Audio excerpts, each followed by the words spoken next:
السلام عليكم البنات، كي دايرين؟ نتمنى ربي تكونوا باحسن حال وانتم كتشاهدوا معايا الفيديو هذا. اليوم ان شاء الله فيديو جديد بعد واحد المده اللي طويله ما نزلتش فيها فيديوهات.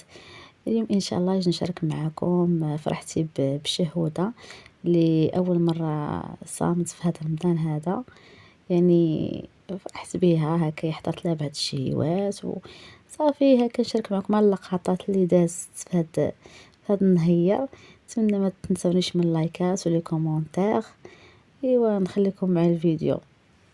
يا ليلى وصلت على النبي